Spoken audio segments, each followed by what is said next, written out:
The mountain wind howled through the pine trees with a violence that matched the pounding of Kade Sullivan's heart as he rounded the rocky outcrop and saw her lying there, crumpled against the jagged stones like a broken doll. Blood matted her dark blonde hair, and her dress was torn in several places, the delicate fabric no match for the unforgiving terrain of the Colorado Rockies. It was late September 1876, and the autumn air already carried the bite of winter in its breath. Kade had been tracking elk through these mountains for 3 days, his cabin 10 miles back down the trail, when fate or providence had led him to this narrow path, where someone had clearly fallen from the ridge above. He dropped to his knees beside her, his calloused hands surprisingly gentle as he checked for a pulse at her throat. There it was, faint but steady.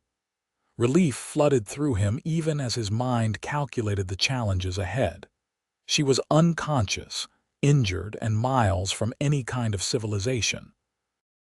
The nearest town, Denver, was a hard 2 days' ride from his cabin, and his cabin was 10 miles from here. He could not leave her while he went for help. The temperature would drop below freezing tonight, and the mountain lions had been active lately. No, there was only one choice. Kade Sullivan was not a man who second-guessed himself. At 28 years old, he had lived in these mountains for 6 years, carving out a solitary existence after the war had taken too much from him.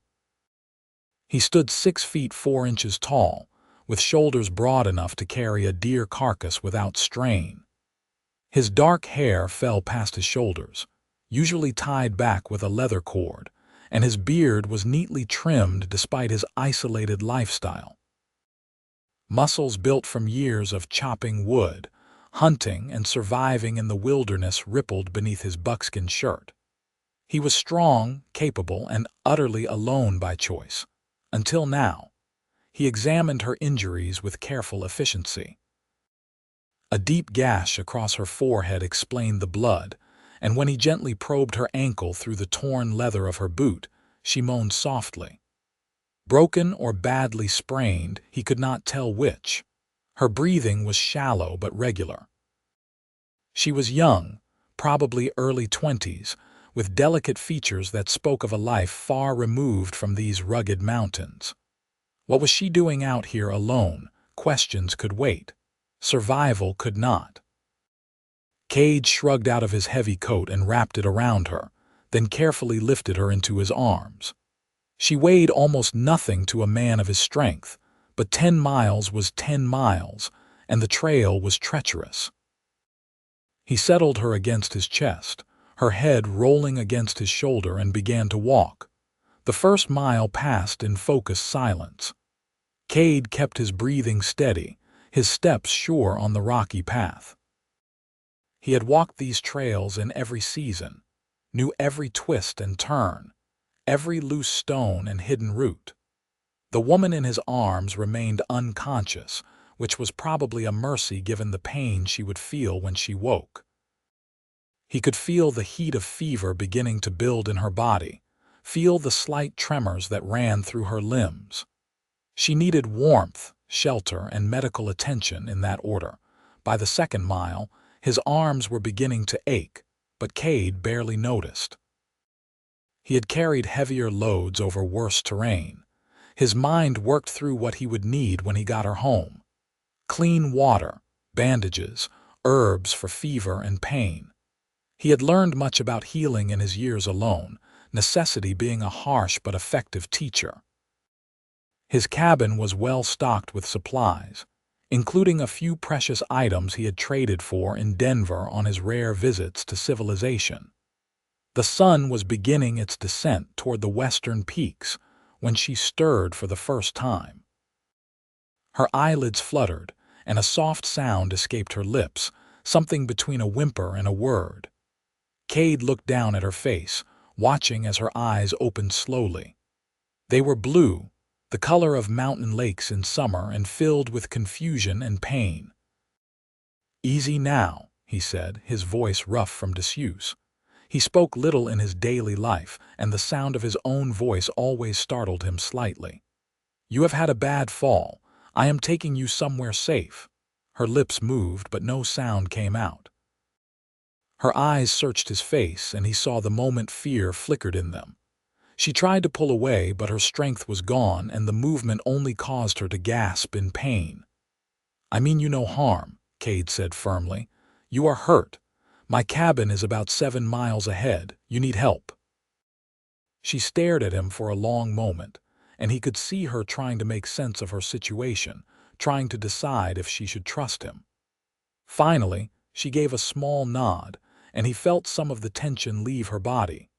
Her eyes closed again, and she drifted back into unconsciousness.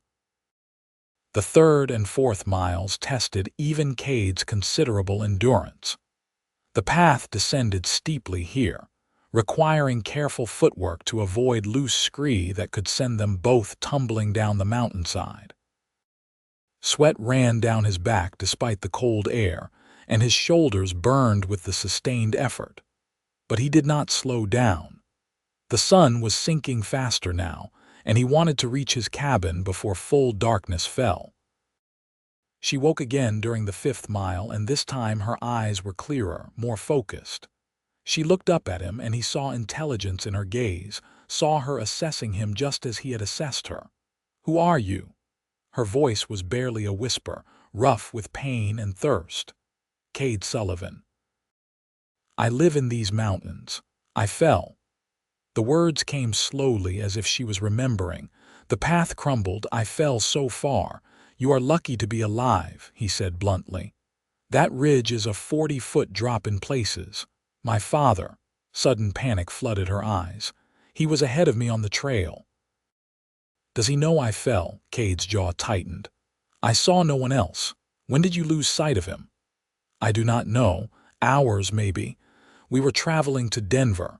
Our wagon broke an axle 2 days back, and we were trying to reach town on foot." Tears spilled down her cheeks, cutting clean tracks through the dirt on her face. "He must think I am dead." "If he went on to Denver and reports you missing, search parties will come," Kade said. "But that will take days. Right now, we need to get you warm and tend those injuries." "What is your name?" he asked after a moment, realizing he had not thought to ask before. Fiona Ashford." "Well, Miss Ashford, you picked a hell of a place to take a fall." Despite her pain, a ghost of a smile touched her lips. "I did not exactly choose it, Mr. Sullivan."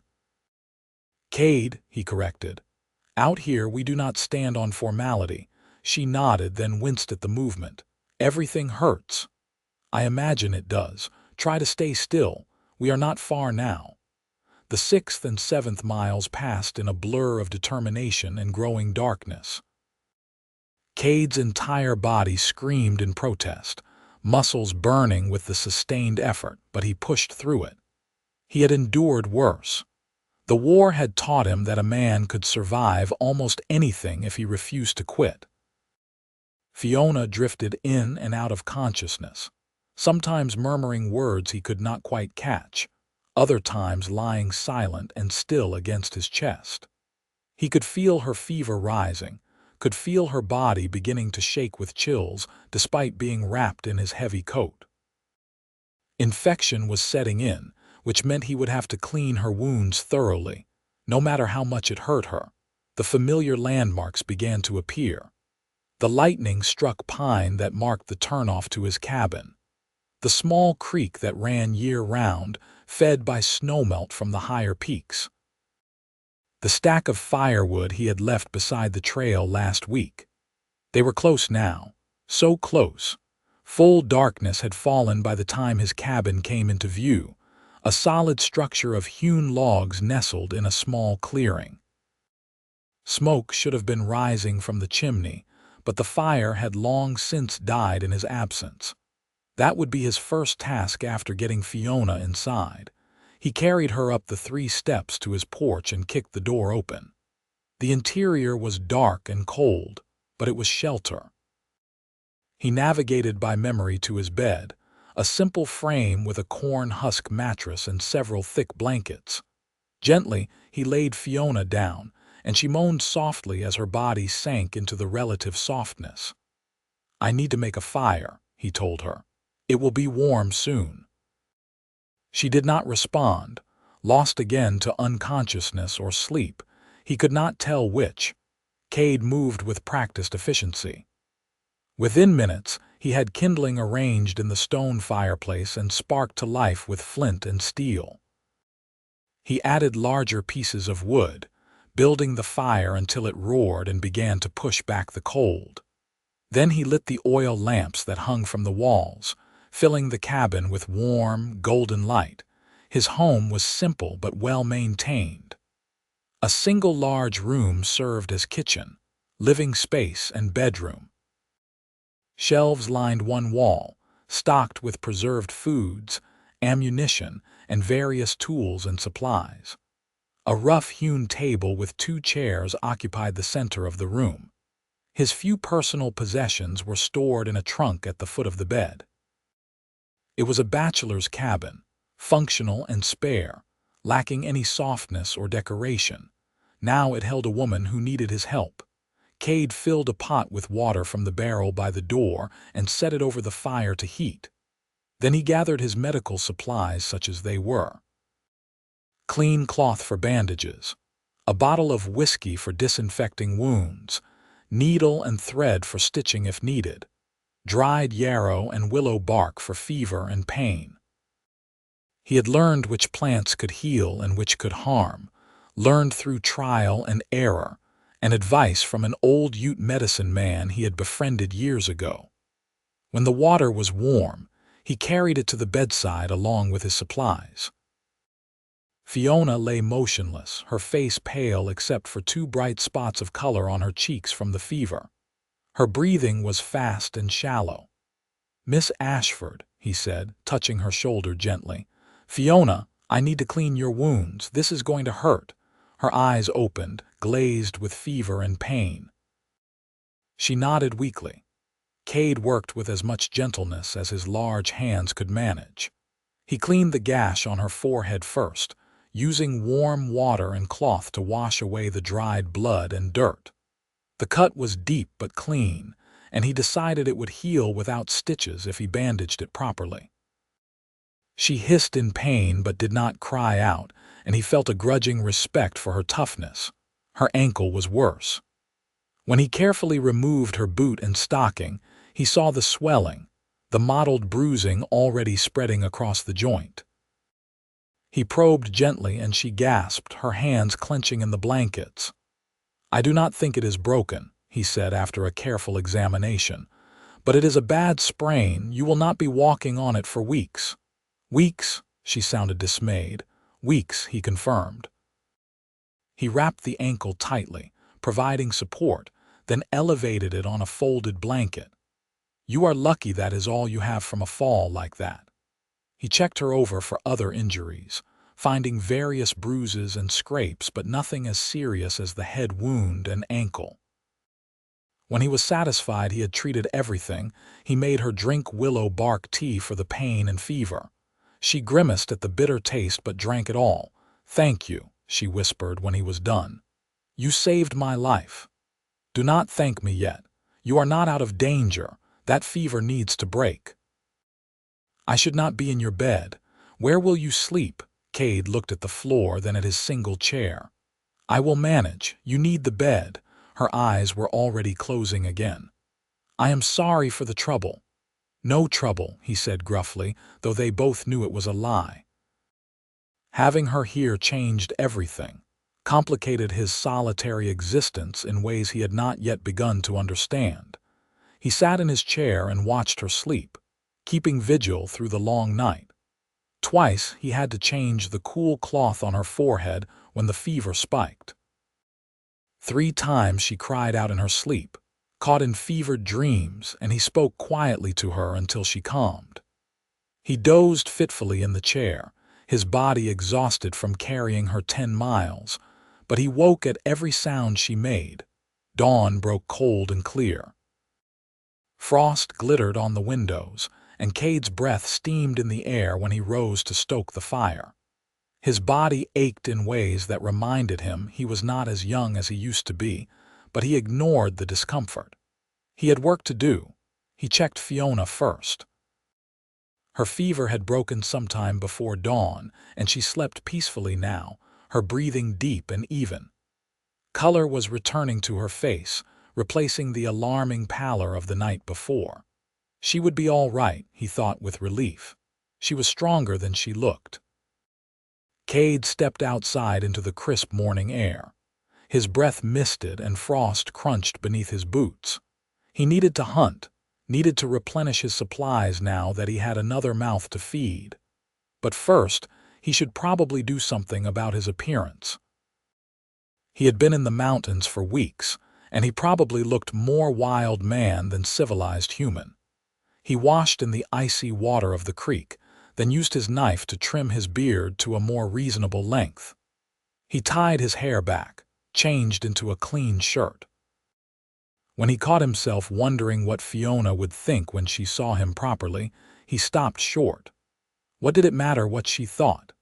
She would be gone as soon as she could travel, back to her own life in whatever civilized place she came from.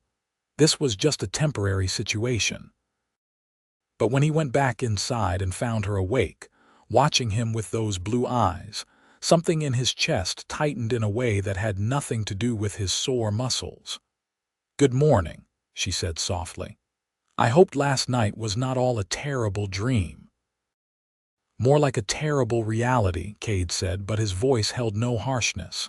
"How do you feel?" "Like I fell off a mountain," she said with a weak smile, "which I suppose I did, but better than last night. The pain is not so sharp." "That is good. The fever broke. Your body is fighting off the infection." He moved to the fireplace, stirring the pot of cornmeal mush he had put on to cook. "Can you eat?" "I think so. I am thirsty more than hungry." He brought her water first, helping her sit up enough to drink without spilling. She drank gratefully, then accepted the bowl of mush he offered. It was plain fare, nothing fancy, but she ate without complaint. "I need to hunt today," Kade said when she had finished. "We need fresh meat. Will you be all right alone for a few hours?" Fear flickered in her eyes, but she nodded. "I will be fine. You have already done so much. I do not want to be more burdened than I already am." "You are not a burden," he said, surprising himself with the words. "Just someone who needs help. I will not be far. If you need anything, there is water in that pitcher, food in the larder. Do not try to walk on that ankle." "I will not," she promised. Kade gathered his rifle and hunting knife, then paused at the door. "I will be back before dark." The mountains welcomed him like an old friend. Kade moved through the forest with the easy confidence of a man who knew every tree and stone. He found elk tracks within an hour, followed them to a small meadow where a young bull grazed. One clean shot brought it down, and Kade set to work field dressing the carcass. It was hard, physical work, but familiar and somehow soothing. Out here, things were simple, clean. A man knew where he stood, not like the confusion he felt when he looked at Fiona Ashford. He was not a man given to fancy.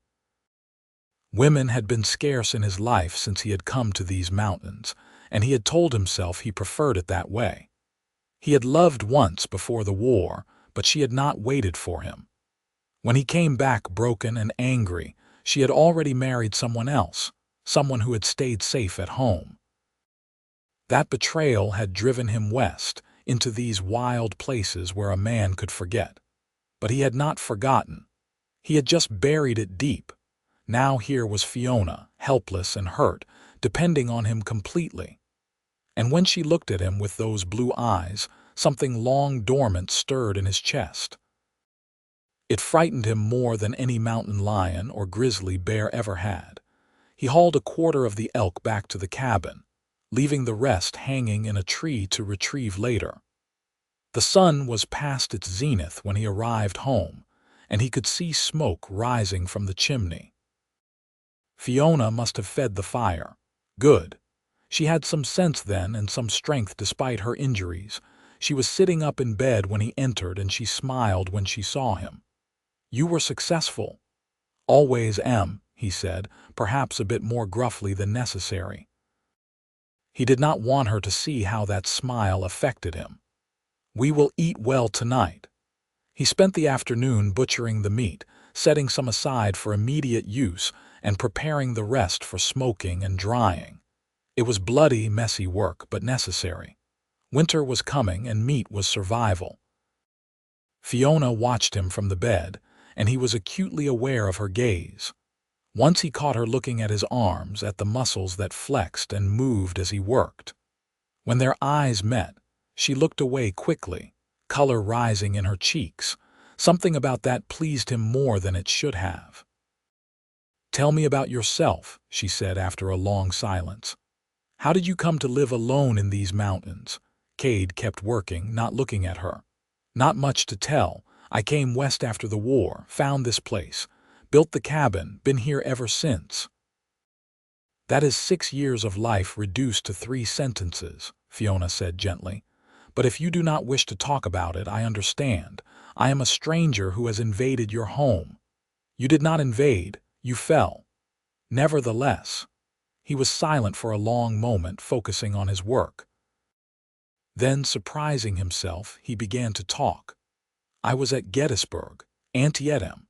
Other places I try not to remember. When it was over, I came home to find everything changed.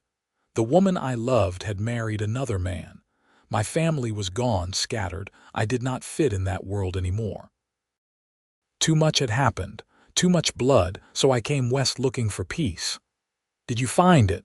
Her voice was soft, understanding. "Mostly.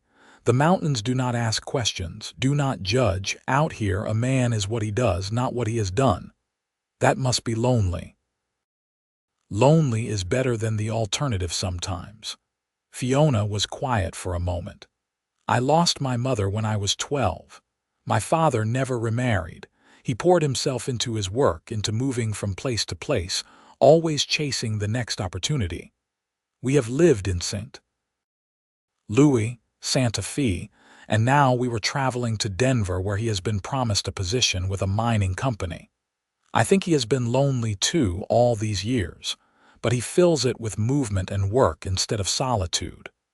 "Where is your mother buried?" "Illinois. We left her behind when we moved west. I think that haunts my father, that he abandoned her grave, but life kept pulling him forward." Kade nodded. He understood that kind of restlessness, that inability to stand still because stillness meant thinking, and thinking meant remembering. That night, he cooked elk steaks over the fire, and the smell filled the cabin with a richness that made Fiona's stomach growl audibly. He heard her laugh at herself, and the sound was like music he had forgotten existed. "I did not realize how hungry I was until I smelled that," she admitted. "Hunger is the best seasoning," Kade said. He brought her a plate with meat, wild onions, and some of his precious store of dried apples reconstituted in water. It was simple food, but she ate like it was a feast. "This is wonderful," she said between bites. "You are a good cook." "I am an adequate cook," he corrected. "Anything tastes good when you are hungry enough." They ate in companionable silence, the fire crackling, the wind whispering outside. When they were done, Kade checked her injuries again. The swelling in her ankle was beginning to go down, which was good. The gash on her forehead was clean, no sign of infection. She was healing. "How long do you think before I can walk?" Fiona asked. "Another week before you should put any weight on that ankle. 2 weeks before you could manage the trail. 3 before you could make it all the way to Denver." Her face fell. "That long, healing takes time. If you push it too fast, you could make it worse. Besides," he added, "the weather is turning. We could see snow any day now. Once the snow starts, that trail becomes too dangerous until spring." "Spring?" She looked stricken. "But my father." "He must be worried sick. He probably thinks I am dead. If he made it to Denver and reported you missing, they will send search parties. But Miss Ashford, you need to understand. These mountains are vast. Finding someone who fell off a trail is like finding a specific grain of sand on a beach. The chances are slim. Tears welled in her eyes. So I am trapped here. You are alive here, Kade said firmly. That is more than you would be if I had not found you, and you are not trapped. You are healing. There is a difference. She wiped at her eyes angrily. I am sorry. I am being ungrateful. You saved my life, and I am complaining about the consequences. You are scared and hurt and far from home. You have a right to those feelings. She looked at him then, really looked at him, and he saw something shift in her expression. You are not what I expected. What did you expect? I do not know. Someone rougher, I suppose, less understanding. But you are gentle despite your size, kind despite your isolation. Kade felt heat rise in his face, unaccustomed to such direct praise. I am just doing what needs doing. No, Fiona said quietly. You are doing far more than that, and I am grateful, even if I do a poor job of showing it. The days that followed settled into a rhythm. Kade hunted, tended his trap lines, split wood for the winter, and maintained the cabin. Fiona rested, her body healing slowly but steadily.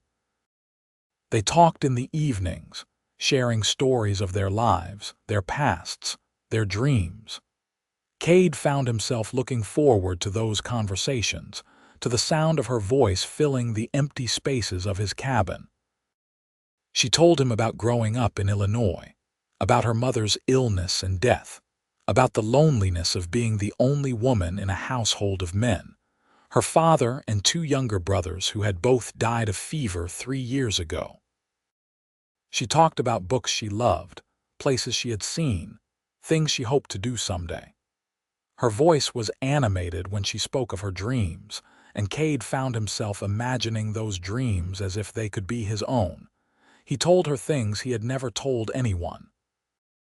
About the nightmares that still woke him some nights, about the guilt he carried for surviving when so many had not, about the peace he had found in these mountains, and the fear that leaving them would mean losing himself again. She listened without judgment, her blue eyes understanding in the firelight. A week after he had found her, the first snow fell. Kade woke to find the world transformed, white and pristine and achingly beautiful. He stood at the window, watching the flakes drift down, and felt Fiona come up behind him. She was using a crutch he had fashioned for her, putting weight on her good leg. You should not be up, he said without turning around. I have been lying down for a week. I needed to move. She stood beside him, close enough that he could feel her warmth. It is beautiful. It is dangerous. This is early for snow, even here. If it keeps up, we could be snowed in by November. Is that bad? Depends on how you feel about spending months in a small cabin with only one other person for company. Fiona was quiet for a moment. I think that sounds rather nice, actually. Kade turned to look at her then, and found her already looking at him. Something passed between them, something wordless and profound. His breath caught in his chest. Fiona, he started, then did not know how to continue. Kade, she said softly, and reached out to touch his arm. Her hand looked impossibly small against the thickness of his forearm, but her touch burned through the fabric of his shirt. I know this is complicated. I know I am a burden and you did not ask for any of this. But I need you to know that I do not regret it, not being here, not meeting you. Even with all the pain and fear, I do not regret it. You barely know me. I know enough. I know you are the kindest man I have ever met. I know you are strong but gentle, solitary but not unkind. I know that when you look at me, I feel safer than I have felt since my mother died. Kade's throat was tight. You will leave when the snow melts. You have a life waiting for you in Denver, a father who needs you. I know, she said, and he heard the sadness in her voice. But that is months away. Until then, can we not simply be what we are? 2 people who found each other in the wilderness, he wanted to argue, to protect himself from the pain he knew was coming. But he was tired of being alone, tired of denying himself any kind of connection. So instead, he covered her hand with his own and nodded. The snow continued to fall, and the world outside became a white wilderness. Inside the cabin, something was blooming that had nothing to do with the season. Kade taught Fiona how to tan hides, and she worked on a deer skin he had been preparing, her small hands following his patient instruction. She was a quick learner, intelligent and focused. He found himself watching her more than he should, noticing the way her brow furrowed when she concentrated, the way she bit her lower lip when she was thinking. She taught him things too. How to read the books she had been carrying in her pack, which had survived the fall better than she had. She read to him in the evenings, her voice bringing to life stories and poems he had never encountered. He found himself drawn into worlds he had never imagined, sitting at her feet while she read, watching the firelight dance across her face. "You should sit on the chair," she said one evening. "It cannot be comfortable on the floor." "Floor is fine," he said. "I like being able to see you while you read." She stopped mid-sentence, her eyes meeting his. The air between them seemed to thicken, charged with something electric. "Kade," she whispered. He stood slowly, his eyes never leaving hers. "I know we should not. I know you will leave come spring. But God help me, Fiona, I cannot stop thinking about you." "Then do not," she said, setting the book aside. "Do not stop." He closed the distance between them in 2 strides, then dropped to his knees beside the bed so their faces were level. "If we do this, if we cross this line, it is going to hurt like hell when you leave." "I know." Her hand came up to cup his bearded cheek. "But is not some happiness worth any amount of pain?" He could not argue with that. He had lived in numbness for 6 years, protecting himself from hurt by avoiding any kind of feeling. But the moment he had picked Fiona up off that mountain trail, the numbness had begun to crack. She had brought feeling back into his life, and with it, joy and fear and hope and pain all tangled together. He leaned forward slowly, giving her time to pull away. She did not. Her eyes drifted closed as his lips met hers, gentle at first, testing. She tasted like the peppermint tea she had been drinking, sweet and clean. When she sighed against his mouth, he deepened the kiss, his hand coming up to cradle the back of her head. She kissed him back with a hunger that matched his own, her fingers tangling in his long hair. When they finally broke apart, both breathing hard, her eyes were bright with unshed tears. "I am falling in love with you," she said. "I know it is too fast, too soon. I know it makes no sense. But I am." Kade rested his forehead against hers. "I think I started falling the moment I saw you on that trail. I just did not want to admit it." "So what do? We have the winter," he said.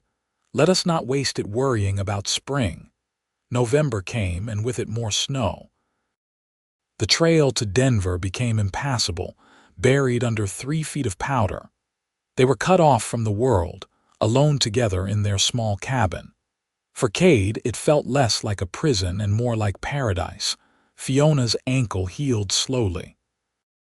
By mid-November, she could walk on it without the crutch, though it still pained her if she was on it too long. She began taking over more of the household tasks, cooking and cleaning and mending his worn clothes. He protested at first, but she insisted. "I need to feel useful," she said firmly. "I have been a burden long enough. Let me contribute." They fell into a partnership that felt natural, as if they had been doing this for years instead of weeks. She cooked while he brought in firewood. She washed clothes while he hunted. They worked together on preserving food, tanning hides, maintaining their supplies. And in the evenings, they sat by the fire and talked or read, or simply enjoyed the comfortable silence of 2 people who did not need words to communicate. The nights were the hardest. Kade still insisted on sleeping in his chair or on the floor, giving Fiona the bed. But it was becoming increasingly difficult to maintain that boundary when everything else between them had dissolved. They had kissed many times now, stolen moments of connection that left them both wanting more. It was Fiona who finally broke the stalemate. On a night when the wind howled outside and the fire burned low, she spoke into the darkness. "Kade, I am cold." He stirred from his half-sleep in the chair. "I will build up the fire. That is not the kind of cold I mean." He went still, understanding her meaning. "Fiona, I am not asking for promises. I am not asking for forever. But we are here together and I want to be with you, truly be with you. Do not deny us this because you are trying to be noble." Kade stood and moved to the bedside. He could just make out her face in the dim light from the dying fire. "You deserve better than a mountain man who lives like a hermit. You are the best man I have ever known," she said fiercely. "And I want you, not despite who you are, but because of it." He had tried to be strong, tried to protect her from making a choice she might regret. But his strength was gone, worn away by weeks of wanting her, of loving her, of imagining a future that could never be. "Are you sure?" His voice was rough with need and restraint. "I have never been more sure of anything." He shed his boots and outer clothes, then slid into the bed beside her. She came into his arms immediately, fitting against him as if she had been made for that exact space. He held her close, feeling her heart beat against his chest, feeling her warmth seep into him. "I love you," he said into her hair. "I know it is madness, but I love you." "It is not madness," she whispered back. "It is the only sane thing in this whole situation." They made love slowly, tenderly, learning each other in the darkness. Kade was gentle, aware of his size and strength, afraid of hurting her. But Fiona was not fragile, despite her small stature. She matched him passion for passion, giving as much as she took, until they were both spent and tangled together under the blankets. Afterward, she lay with her head on his chest, her fingers tracing idle patterns on his skin. "I wish we could stay like this forever. Just the two of us in this cabin with the world locked outside." "Winter will end," Kade said quietly. "It always does." "I know. But for now, can we pretend it will not?" "For now," he agreed and held her tighter. December brought the coldest weather Kade had seen in years. The temperature plummeted and ice formed on the inside of the windows. They stayed close to the fire, wrapped in blankets and each other. Food was running lower than Kade liked, but he managed to trap rabbits and the occasional squirrel. It was lean fare, but they made it work. Christmas came, and Fiona was sad that they had no way to celebrate. Kade disappeared into his trunk and emerged with a small package wrapped in oilcloth. "I have been saving this," he said, handing it to her, "for a special occasion." She unwrapped it to find a bar of fine soap, the kind that smelled of lavender and was only sold in the best stores. Her eyes filled with tears. "When did you get this?" "Last year in Denver. I do not know why I bought it. I think part of me was already waiting for you even then." She threw her arms around his neck. "It is perfect, thank you. I wish I had more to give you." "You have given me everything," she said. "You gave me my life. You gave me a home when I had nowhere else to go. You gave me your heart. What more could I possibly want?" For his gift, she had been secretly working on a new shirt for him, sewing by firelight when he was outside or sleeping. It was made from the softest buckskin, with fringe along the shoulders and careful decorative work along the seams. When he opened it, he was speechless. "I wanted you to have something special," she said. "Something made just for you." He pulled her into a kiss that spoke more than words ever could. January arrived, and with it came a strange peace. They were snowed in completely now, with drifts reaching the eaves of the cabin. Kade had to dig a path just to reach the woodpile. But inside, they were warm and safe and together. Fiona began to talk less about Denver, about finding her father, about returning to her old life. Kade noticed, but said nothing, afraid to hope that she might be changing her mind about leaving. They existed in a bubble, a world of just two people where the past and future had no power. But reality has a way of intruding, no matter how much you wish it would not. It was Fiona who brought it up, on a night in late January when the wind had died and the world outside was perfectly still. They were lying in bed, her back pressed against his chest, his arm wrapped around her waist. "What happens in the spring?" she asked quietly. Kade had known this conversation was coming, but he still was not ready for it. "I suppose we go to Denver, find your father. Make sure he knows you are alive, and then you go back to your life." She turned in his arms to face him. "What if I do not want to go back to my old life?" his heart stuttered. "What are you saying?" "I am saying that I am happier here, in this tiny cabin in the middle of nowhere, than I have ever been in my life. I am saying that the idea of leaving you, of going back to the world, makes me feel like I cannot breathe. I am saying that I want to stay." "Fiona, you do not know what you are asking. This life, it is hard. Winters are long and cold, summers are short. We would be isolated miles from anyone. You would have no society, no friends, no comforts." "I would have you," she said simply. "Is not that enough? What about your father?" Pain flickered across her face. "I love my father, but he has spent my whole life moving from place to place, chasing the next opportunity, never settling. I have been following him because I had nowhere else to go. But now I do. I have here, I have you, and I choose this. He will come looking for you when the snow melts. He will want you back. I am a grown woman, Kade. I can make my own choices, and I choose you." He wanted to believe her. God, how he wanted to believe her, but fear held him back. What if you regret it? What if you wake up one day and realize you gave up too much? "The only thing I would regret is letting fear keep me from the man I love." She cupped his face in her hands. "Ask me to stay. Tell me you want me here." "I want you here," he said, his voice breaking. "I want you here more than I have ever wanted anything. But I will not trap you. I will not let you give up your whole life because you feel obligated. This is not obligation. This is love. And love is a choice I make every day. I choose you, Kade Sullivan. I choose this life. I choose us." He kissed her then, pouring every ounce of hope and fear and love into it. When they broke apart, he rested his forehead against hers. "If you stay, we should marry. I will not have you living here as anything less than my wife. Is that a proposal?" "It is the best I can do without a ring." She laughed, the sound bright and joyful. "Then yes. Yes, I will marry you." They made love again, sealing their promise to each other. And for the first time in 6 years, Kade allowed himself to think about the future not with dread but with hope. February brought a thaw, brief but significant. The snow began to melt, and the world dripped and ran with water. Kade knew it was temporary, that more snow would come before winter truly released its grip. But it was a reminder that spring was coming, that their isolation would end.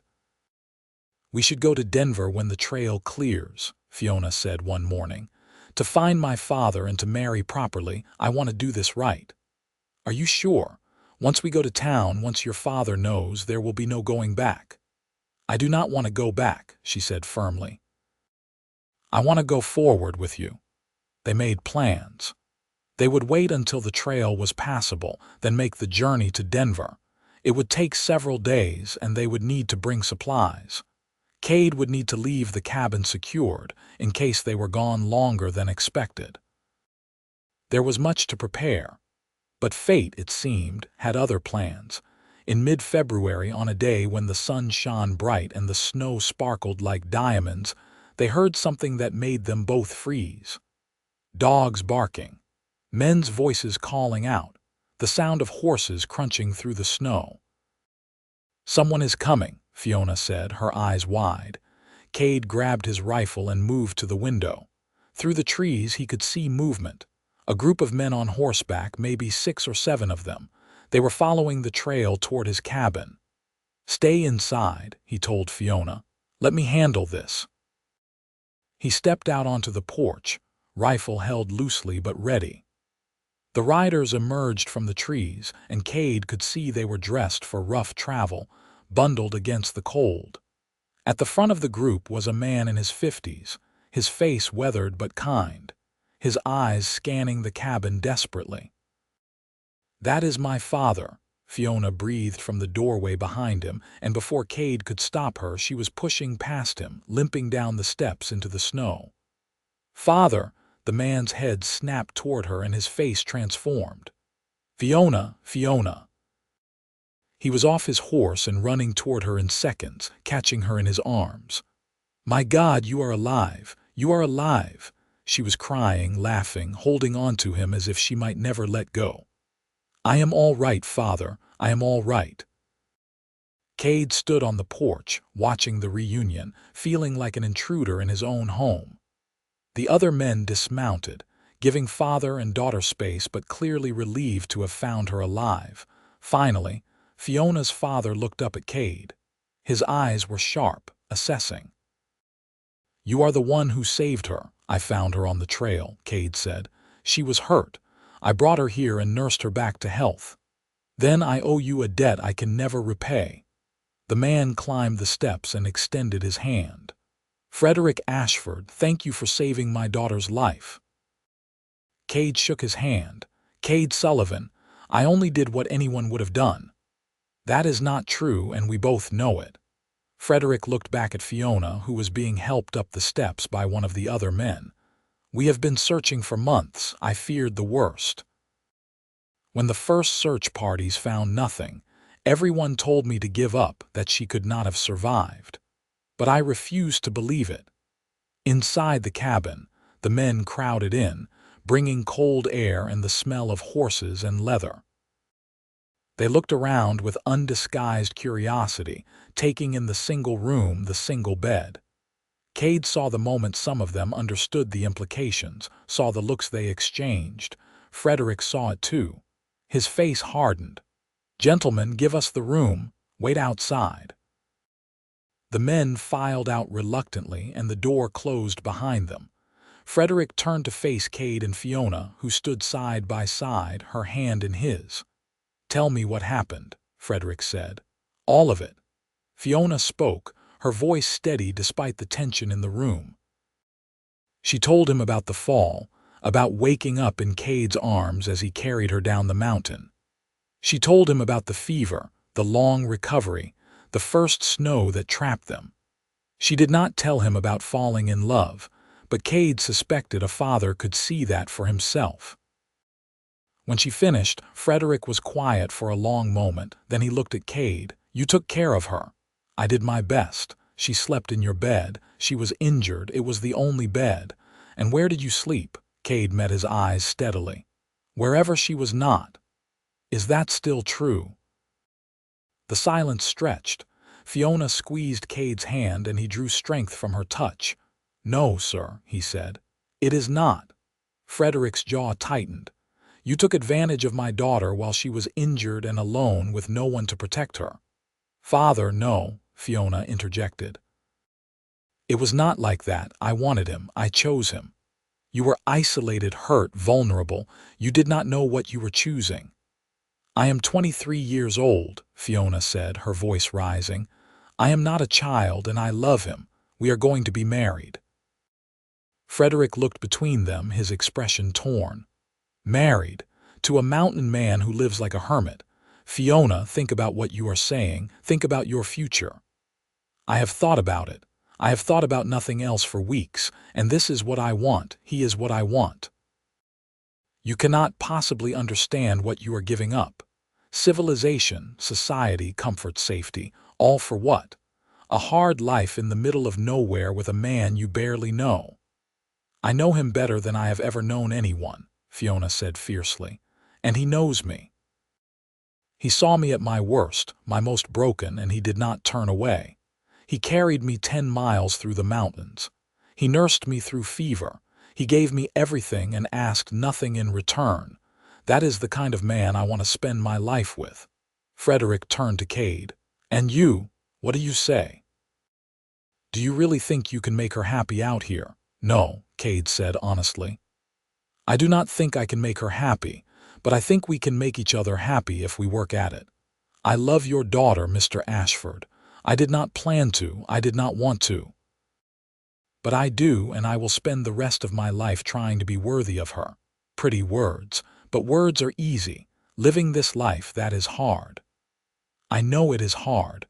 I have been living it for 6 years, but with her it does not feel hard. It feels right. Frederick looked at his daughter, and Kade saw the love and pain warring in his eyes. "If I forbid this, will you listen?" "No," Fiona said softly. "I am sorry, father, but no." He closed his eyes, and when he opened them again, there was resignation there. "Then I suppose I have no choice but to give you my blessing. But I want you married properly in a church with witnesses. I will not have anyone saying you are living in sin." Fiona flew into her father's arms. "Thank you, thank you." "I am not happy about this," Frederick said, but he held her tight. "But I can see you love him, and that will have to be enough." The journey to Denver took 5 days. The trail was still treacherous with snow and ice, and they had to go slowly. Kade was acutely aware of the eyes of Fiona's father and the other men on him at all times, judging him, measuring him. He bore it in silence, his focus on Fiona, on making sure she was warm and safe on the long ride. She rode beside him, sitting astride like a man because she said side saddle was ridiculous for mountain travel. Her father had looked disapproving, but she had ignored him. Kade loved that about her, her quiet stubbornness, her refusal to conform to expectations. Denver had grown since Kade's last visit. More buildings, more people, more noise and chaos. It felt overwhelming after months in the quiet of the mountains. Fiona seemed to feel it too, pressing closer to his side as they rode down the main street. Frederick had a house in town, a small but comfortable place he had rented when he first arrived. Fiona was given a room to herself, and Kade was put up in a boarding house nearby. The separation felt wrong after so many months together, but Kade understood the propriety of it. They were married 3 days later, in a small church with Frederick and the search party as witnesses. Fiona wore a simple dress borrowed from a neighbor, and Kade wore the new shirt she had made him for Christmas. The preacher spoke about duty and honor and commitment, but Kade barely heard him. All he could see was Fiona, her hand in his, her eyes locked on his face when the preacher said he could kiss his bride.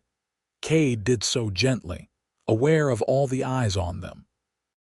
But Fiona kissed him back with enough heat to make him forget where they were, and he heard someone in the congregation clear their throat pointedly. They spent their wedding night in a hotel, in a proper room with a proper bed. It felt strange and too soft after the hard cabin mattress they had grown used to.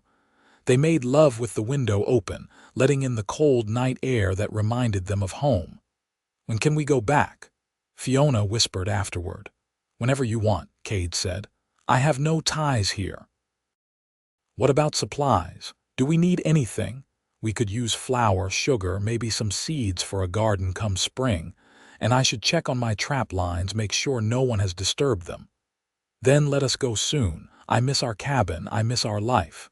It has only been a few days, I know. But here, I am just Frederick Ashford's daughter who made a foolish choice. There, I am your wife. I like that better." Frederick was not happy when they announced their intention to return to the mountains. He had hoped, Kade suspected, that once Fiona was back in civilization she would change her mind, but she did not waver. "I want you to visit," she told her father the night before they left. "In the summer when the trail is clear, come stay with us, see how happy I am." "I will visit," Frederick promised, "though I cannot promise to like it. You do not have to like it, you just have to accept it." I suppose that is all any parent can do in the end. They left Denver at first light, their horses loaded with supplies. The journey back to the mountains felt like coming home. With each mile they traveled from the noise and crowds of town, Kade felt tension he had not realized he was carrying begin to ease. Fiona felt it too. She sat straighter in her saddle, smiled more, laughed at nothing. By the time they reached the trail that led to the cabin, she was practically glowing. The cabin was exactly as they had left it, though it felt colder, emptier, having been without fire for so long.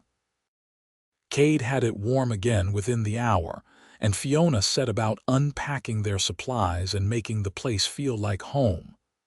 "I thought about this moment every night in Denver," she said that evening as they sat by the fire. "Thought about coming back here to our home."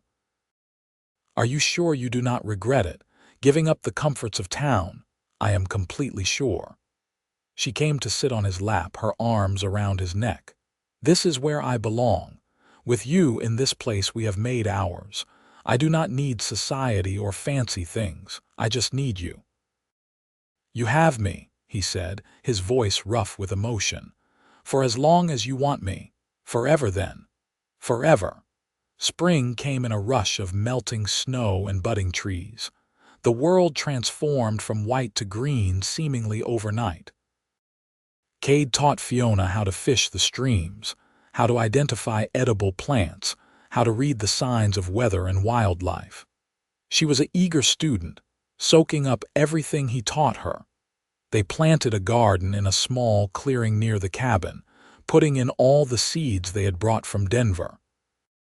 Fiona worked beside him, her hands in the soil, her face smudged with dirt. She had never looked more beautiful to him. Summer arrived, and with it came Frederick. He stayed for 2 weeks, and Kade could see him slowly understanding why his daughter had chosen this life. In the evenings, they sat on the porch and watched the sun set over the mountains, and Frederick admitted that there was a peace here he had not found in years of moving from place to place. "You take care of her," he told Kade on the night before he left. "Or I will come back and make you regret it." "I will guard her with my life," Kade promised. "I believe you," Frederick said. "Against all odds, I believe you." That fall, Fiona began to feel sick in the mornings. Kade worried at first that she had caught some illness, but she just smiled and placed his hand on her still flat stomach. "We are going to have a baby," she said. "You are going to be a father." Kade felt like the world had stopped spinning. A baby. Their baby. The idea terrified and thrilled him in equal measure. "Are you happy?" Fiona asked, suddenly uncertain. He pulled her into his arms. "I am happier than I have ever been, happier than I thought I could be." Winter came again, their second together. Fiona grew round with their child, and Kade became even more protective if that was possible. He insisted she rest, that she not overwork herself.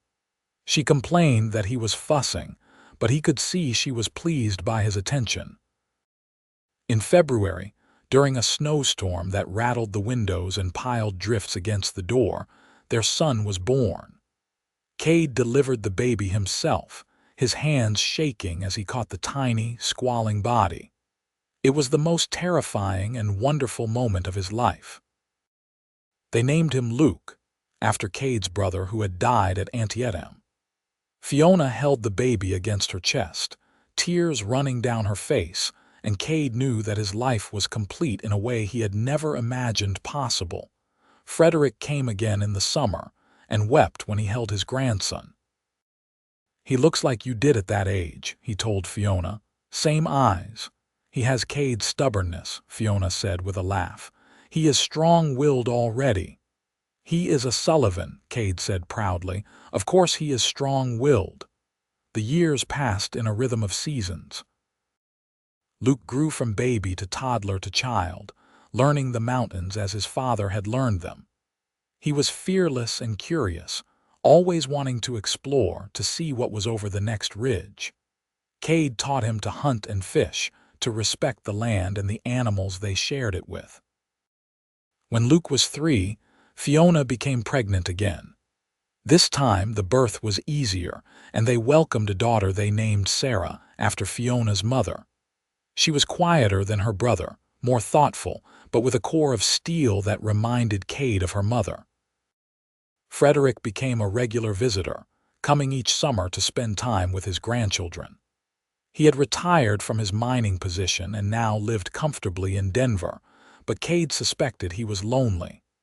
The mountains and his family called to him, and he always seemed reluctant to leave. "I was wrong," Frederick admitted to Kade one evening, watching Luke and Sarah play in the fading light. "I thought you would not be able to make her happy. I thought she would regret choosing this life. But she is happier than I have ever seen her. You have given her something I never could." "A home. She gave me the same," Kade said. "Before her, I was just existing. She taught me how to live." On their 10th wedding anniversary, Kade took Fiona back to the place where he had found her. The trail had been improved over the years, but the spot was still recognizable. They stood together, looking down at the rocks where she had lain, broken and bleeding. "You ever wonder what would have happened if you had taken a different trail that day?" Fiona asked. "Every day," Kade admitted. "And every day I am grateful that I chose this one." "I used to think my fall was the worst thing that ever happened to me," Fiona said. "But now I see it was the best. It brought me to you. It gave me this life. If I had to do it all again, knowing the pain and fear, I would, because it led me here." "I love you," Kade said. "More now than the day I married you, more than I thought possible. I love you too, forever and always." They stood together on the mountain trail, the wind whispering through the pines, and Kade thought about all the paths his life had taken. The war, the loss, the years of isolation. All of it had led him to this moment, to this woman, to this life. He had been broken when he came to these mountains, seeking peace in solitude. But he had found something better. He had found love. He had found home. He had found himself. And it had all started the day he carried an injured woman 10 miles through the wilderness, not knowing he was carrying his future in his arms. Years continued to unfold like the seasons, each one bringing new joys and challenges. Luke grew into a strong, capable young man who loved the mountains as much as his father did. He had Kade's height and strength, but his mother's compassionate heart. Sarah, meanwhile, developed her mother's love of books and learning, though she could also outshoot most men by the time she was 15. Frederick passed away peacefully in his sleep one winter when Luke was 17 and Sarah 14. They brought his body back to the mountains and buried him on a ridge overlooking the valley, where he could watch over the family he had finally learned to love. Fiona grieved deeply, but found comfort in knowing her father had spent his last years surrounded by love and family.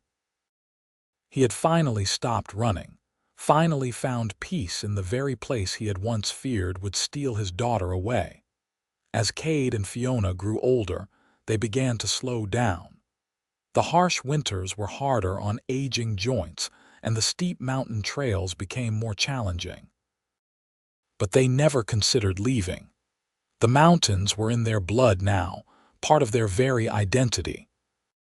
Luke built his own cabin a few miles from his parents' place when he turned 21 and brought home a wife a year later, a strong, capable woman named Clara who loved the wilderness as much as he did. They gave Kade and Fiona 3 grandchildren, who filled the mountains with laughter and joy. Sarah, to everyone's surprise, fell in love with a young teacher from Denver who came to the mountains on a hunting trip. He was scholarly and soft-spoken, nothing like the rough mountain men Sarah had grown up around.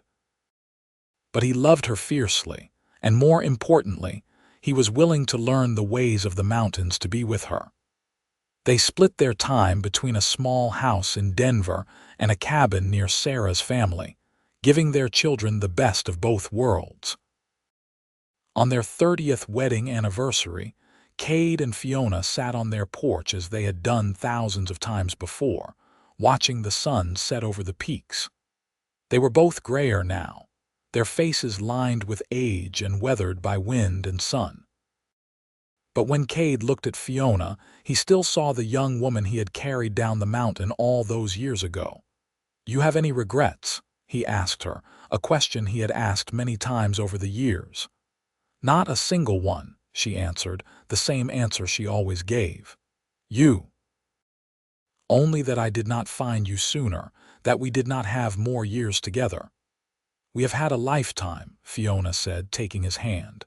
"A good lifetime. We raised strong children. We built a home. We loved each other every single day. What more could anyone ask for?" "Nothing," Kade admitted. "Absolutely nothing." They sat in comfortable silence as the stars began to emerge in the darkening sky. The mountains rose around them, eternal and unchanging, witnesses to their love story. Kade thought about that day so long ago when he had found Fiona on the trail. He had been tracking elk, his mind on nothing but the hunt and his solitary existence. He had no idea that his life was about to change forever, that he was about to find the one thing he did not know he was searching for. She had been broken when he found her, but she had not stayed that way. She had healed, had grown strong, had built a life in these unforgiving mountains. She had taken his lonely existence and filled it with love and laughter and purpose, and he had done the same for her. He had given her a place to belong, a love that never wavered, a partnership built on mutual respect and deep affection. "What are you thinking about?" Fiona asked, as if sensing the direction of his thoughts. "About how lucky I am," Kade said. "About how one choice one day changed everything." "That is the way love works sometimes," Fiona said. "It comes when you least expect it, in the form you least expect, and if you are brave enough to hold on to it, it changes your whole world." "Were you brave?" Kade asked. "That day you chose to stay with me instead of returning to your old life." "I was terrified," Fiona admitted, "but I was more terrified of losing you, of going back to a life that had never really fit. So yes, I was brave. We both were. I am glad we were brave together. So am I." The moon rose over the mountains, full and bright, casting silver light across the valley. In the distance, they could hear the call of a wolf, wild and free. It was a sound Kade had heard thousands of times, but it never lost its power to move him. This was home. These mountains, this cabin, this woman beside him. This was where he belonged, where he had always belonged. He had just needed to take a long, hard journey to find his way here. Fiona leaned her head on his shoulder, and Kade wrapped his arm around her, holding her close. They sat together under the stars, two people who had found each other against all odds, who had built a life and a love that had endured through decades. Inside the cabin, the fire crackled softly. Their bed waited, warm and comfortable, worn by years of use. In the morning, they would wake to another day in the mountains, another day of simple pleasures and hard work and deep contentment. But for now, they sat in the peaceful darkness, together as they had been for 30 years, as they would be for whatever time remained to them. Kade had carried Fiona 10 miles through the wilderness to save her life. But in doing so, she had saved his. She had brought him back to life after years of merely existing. She had given him purpose and joy and love beyond measure. He had been a mountain man, solitary and strong, needing no one. But she had changed all that. She had shown him that strength was not just about surviving alone, but about having the courage to love, to build a life with another person, to open your heart despite the risk of pain. "Thank you," he said softly. "For what?" "For falling off that mountain. For trusting me to carry you home, for choosing to stay, for every day of these 30 years. Fiona lifted her head to look at him, her eyes bright in the moonlight. "Thank you for finding me, for not leaving me there, for loving me enough to let me make my own choices, for building this beautiful life with me." He kissed her then, gentle and sweet, a kiss that held 30 years of love and commitment and partnership. When they broke apart, they both smiled. "Come on," Fiona said, standing and pulling him up with her. "Let us go inside. I am getting cold." "Cannot have that," Kade said, following her into the cabin. "I will keep you warm. You always do." They closed the door behind them, shutting out the night and the cold. The fire cast dancing shadows on the walls as they moved to their bed, to the warmth and comfort of each other's arms. Outside, the mountains stood silent and eternal, guarding their secrets, sheltering the lives being lived within their embrace. The stars wheeled overhead, marking time in their ancient dance. And in a small cabin tucked into the wilderness, two people who had found each other in the most unlikely of circumstances settled in for another night together. Their love story had begun with injury and pain, with fear and uncertainty. But it had grown into something beautiful and enduring, something that had weathered every storm and emerged stronger for it. Kade Sullivan had thought he wanted solitude, thought he needed isolation to find peace. But Fiona Ashford had shown him something better. She had shown him that true peace came not from being alone, but from being with the right person. That home was not a place, but a person. That love, when it was real and deep and true, could transform everything. He had carried her 10 miles through the mountains, but she had carried him much further. She had carried him from darkness into light, from loneliness into love, from mere survival into truly living. And for that, he would be grateful for every day he had left. They fell asleep wrapped in each other's arms, as they had done for 30 years, as they would do for all the years to come. Two hearts beating as one, two souls joined together by fate and choice and enduring love. The mountain wind whispered through the pines, singing its eternal song. And in their cabin, Kade and Fiona slept peacefully, their story complete, their love secured, their legacy living on in children and grandchildren who carried their strength and compassion forward into the future. It was a good life, a full life, a life worth living. And it had all started with one man, one woman, and 10 miles of mountain trail that changed everything forever.